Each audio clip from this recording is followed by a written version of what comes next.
A study in Proverbs. Proverbs chapter 9, her 7 pillars.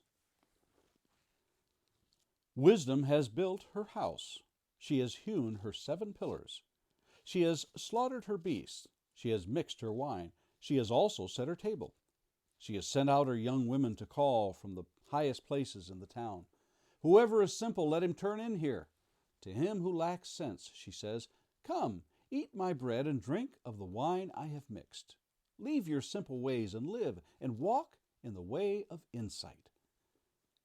Whoever corrects a scoffer gets himself abuse, and he who reproves a wicked man incurs injury. Do not reprove a scoffer, or he will hate you. Reprove a wise man, and he will love you. Give instruction to a wise man, and he will be still wiser. Teach a righteous man, and he will increase in learning. The fear of the Lord is the beginning of wisdom, and the knowledge of the Holy One is insight. For by me your days will be multiplied, and years will be added to your life. If you are wise for yourself. If you scoff, you alone will bear it. The woman folly is loud. She is seductive and knows nothing. She sits at the door of her house. She takes a seat on the highest places of the town, calling to those who pass by who are going straight on their way. Whoever is simple, let him turn in here. And to him who lacks sense, she says, Stolen water is sweet, and bread eaten in secret is pleasant. But he does not know that the dead are there, that her guests are in the depths of Sheol. Our verse for today is verse 1 through 6. Wisdom has built her house. She has hewn her 7 pillars. In the realm of real estate, there is something called curb appeal. The online dictionary tells me that it is the attractiveness of a property for sale and its surroundings when viewed from the street. That is to say, if you want to attract buyers to look further at a house to buy, you make a good showing with landscaping or a nice clean look about the house. On the other side, if your house looks drab and unappealing, they may think the rest of the house has the same look about it. Essentially, all forms of advertising seek to have good curb appeal as it relates to their product. The best angle, the best lighting, everything just right. You wouldn't show bruised apples or a dirty car or some other unattractive feature if you were smart about business. So it is with wisdom. Beginning in verse 1 and continuing down to verse 6, we have a parable of sorts that compares wisdom to a beautiful villa that is prepared to invite you for an elegant meal. Everything is prepared. The table is set, the food prepared, and the refreshments are ready. It seems nothing has been spared to make this experience a memorable one. The owner, Wisdom herself, has sent out heralds to beckon as many as would like to attend. The cost? Why, there is no cost to attend. Only the willingness to be there is required. Dress code? Nope. Social standing? Everybody is called. Who would turn down such an invitation? It is interesting to search the scriptures for similar instances that share some commonalities here. Consider Jesus' parable of the wedding feast in Matthew chapter 22. The parable begins with a king who is giving a wedding feast for his son.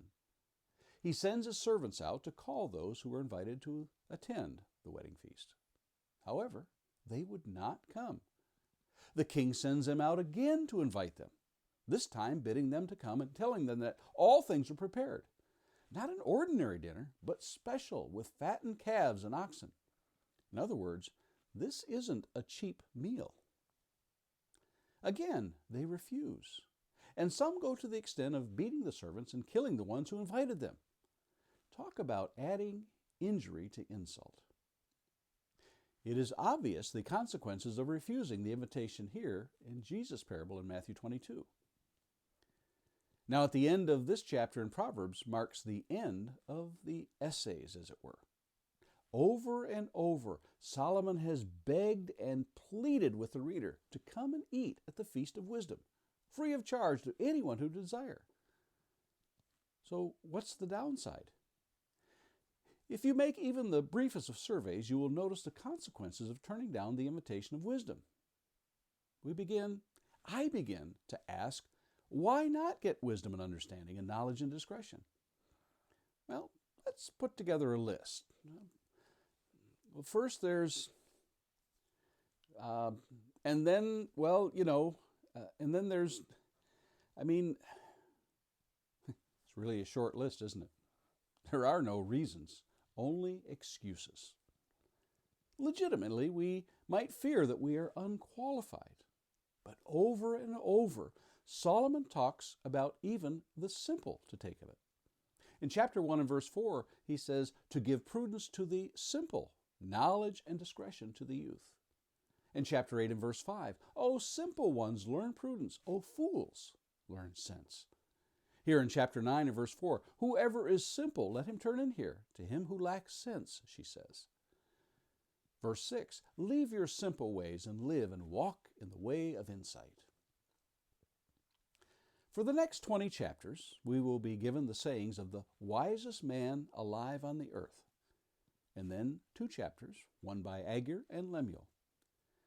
Many times they will lie side by side, the wise and the foolish ways, so that we can clearly see that the benefits of being wise far outweigh the folly of fools. In effect, here in chapters 1 through 9, the invitation has gone out. The curb appeal is delightful. Now all we have to do is walk in and enjoy the feast. For the next 3 weeks, each day, we will look at a proverb each day on a variety of different subjects that the wise man has written about, from marriage and homemaking and parenting, to talking, listening, anger, to friendship, advisors, to decision-making, and more. We'll dive into the pool of wisdom and drink in what wisdom has to offer. Join me again tomorrow, won't you? Lord willing, we'll see you there.